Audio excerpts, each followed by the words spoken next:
Yesterday, Barrister Asue Ighodalo in his hometown in Ewemi actually declared and told us of his plans and ambition to become the next governor of Edo State from next year after Obaseki.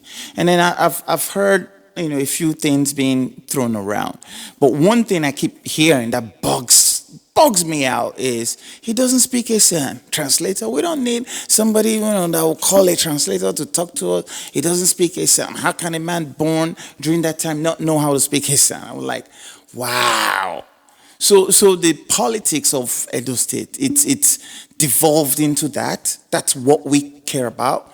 We don't want to talk about what his plans are, if he's capable. We don't want to talk about what he's done so far. We don't want to talk about his brilliance, successes. We don't want to talk about all of that. We want to talk about whether he speaks Esan or not. Come on now. I mean, during Obaseki's re-election, I feel that election was, in my opinion, one of the freest and fairest election in the history of Nigeria.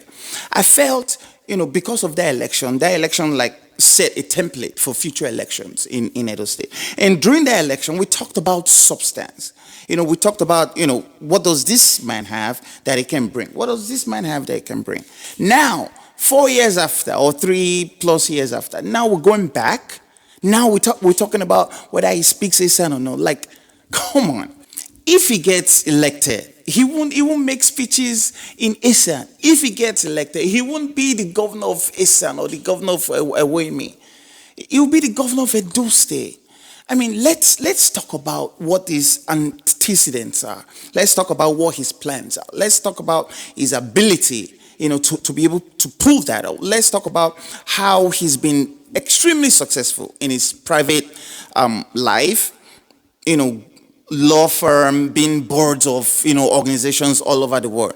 He even has a doctorate degree from Edo University. Let's talk about that. Let's talk about the substance. What he has and what he can do. I mean, talking about whether he speaks Esan or not. I mean, I've seen his CV. And if I was running against that, I'll probably say the same thing. Because when you see that, I mean, it's staggering. You see, like, what he's done, what he's able to accomplish in his life thus far. I mean, I think there's probably nothing to say about him. So that's why people keep saying he doesn't speak Esan. Like, come on. Like, what's the importance of that? Exactly. He knows he left Esan for greener pastures. Throughout that time, he's kept in touch. He's like, in my opinion, he's a proper Edo boy. From the administration of Adams Oshomole, he was an advisor in the economic team.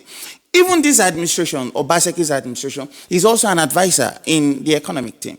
So he has done that privately. So you can tell me one other guy is more Edo than Ighodalo, because that guy speaks a language and he doesn't. Come on. That's not what we should be talking about. That's really not what we should talk about. Let's talk about what the substances are.